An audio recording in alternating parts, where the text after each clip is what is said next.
By the end of this video, you're going to have a clear understanding of whether investing in property in Spain is worth it or not. So first thing to mention is that taxes and fees are high in Spain when buying and selling a property. This is a problem, especially for an investor that's trying to flip a property.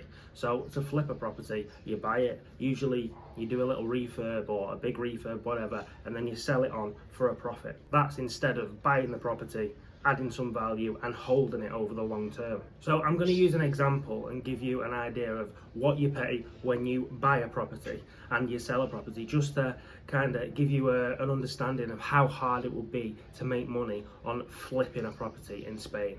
So when you buy a property in Spain, you've got all sorts of fees that you pay on top of the purchase price. So let's say in Andalusia, because I'm going to base it in Andalusia because that's where I am right now, I'm going to use a nice round number. Let's say you buy a property for €100,000. On top of that €100,000, you're going to have a 7% resale tax. So you pay an extra 7% tax to the government just for the privilege of buying the property. And then you're going to pay your lawyer, typically between 1% and 2%, depending on who you get and where you are. And then you've also got notary and land registry fees. Now they range from 1% and 2%. So a round figure, an overall figure that's very accurate, is around 10% on top of your purchase price when you buy the property. So you're not paying £100,000 for the property, you're paying 110. And that's anybody. In the UK, we have different rules for first-time buyers.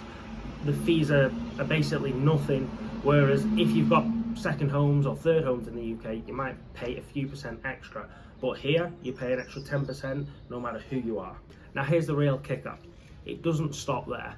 So if you were to flip a property, when you come to sell it, you're also going to realise similar fees as to when you buy. So the fees when you sell a property in Spain are, your estate agency fees are going to be between 4% and 5% plus VAT, depending where you are and who you go with. Again, your lawyer is going to be another 1% plus VAT, so you can see you're already at around 7%. And then you've got another local town hall tax, which is usually around 2% again. So again, overall, depending on where you are, it's going to vary by a couple of percent depending on what region and who you go with, etc. But again, it's around another 10%. So again, I'm going to use an example and just show you how difficult it is to make money on a flip. So if you've bought the property for €100,000, you're 10% on top, so it's £110,000 to purchase. And then you sell the property for €120,000. So you've made €10,000 in gains. You know, you've made that. You've added value to it.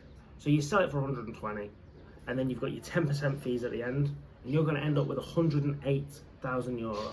So you've paid 110, and you end up with 108. So you've made a grand total loss of €2,000. So realistically, if you're going to make that property strategy work in Spain, you have to be finding stuff that's 30 to 40% below market value, which in the UK is nearly impossible. However, this is the caveat here. In Spain, in my opinion, there is much more opportunity for below market value deals, and here's why.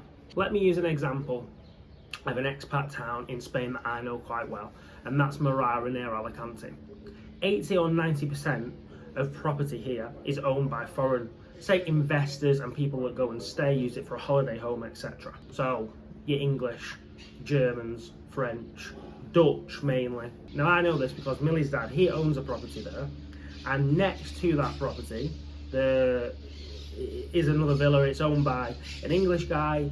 He's never used it really for 5-6 years, hardly ever uses it, doesn't want to rent it out, etc. And one day he's probably going to come to a crossroads and he's probably going to want to sell it. And this kind of story is typical across the board in Morara.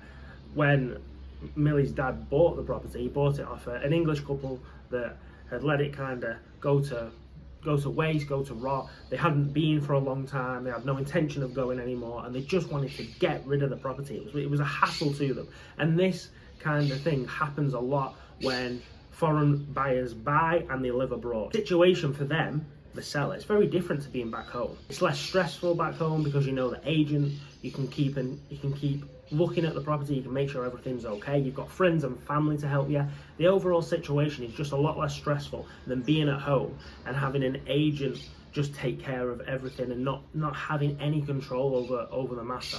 So if you place yourself as a cash buyer or a buyer just in general to an agent over here, and they've been given complete autonomy by the seller to say, listen, we just want this property gone, we don't care if you have to take an offer, you know, we're happy to take an offer that's serious in cash.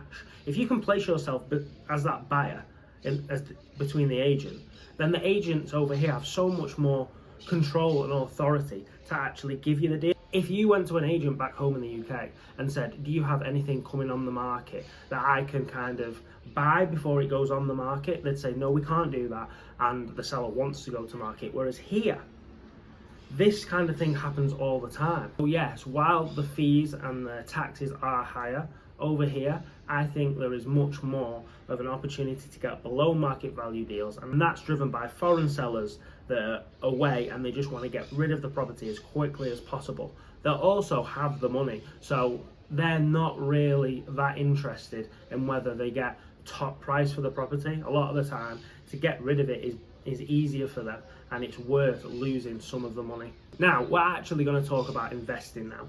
Holding, buying the property and holding for 15, 20 years in Spain, because in my opinion, that is the way to make money property investing in Spain.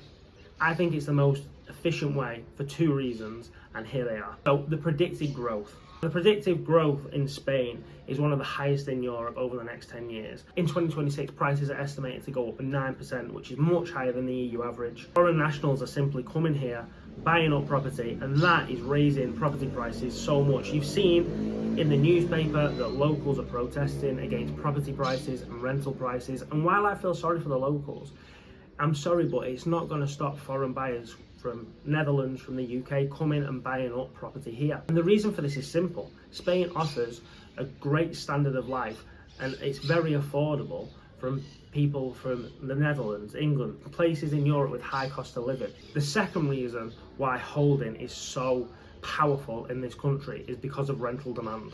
And the demand for rental in Spain has never been higher. There's more and more people coming, and if you're a landlord, you can also position yourself to get a very, very high rental, because what landlords do here is they will rent a property from September to June as like a longer rent, and then in the summer months they'll offer the property as a holiday let, so they'll get paid 4 times the rental amount, and they'll have people in for a week or 2 weeks at a time. And that is very, very common over here. So it's kind of a rent on steroids, and it can be very, very lucrative. So for those two reasons, in my opinion, investing in Spain absolutely does work, but you need to be in it for the long term. So in short, property investing in the UK certainly is easier when it comes to fees, buying fees, selling fees, taxes. It's more favourable in the UK, probably more favourable in the rest of the EU. However, in my opinion, Spain offers a big opportunity to get below market value deals, and if you're in it for the long term, I think this country could be one of the best places to invest in property over the next 10 years in the whole of Europe. Thank you for watching the video, and I'll see you in the next one.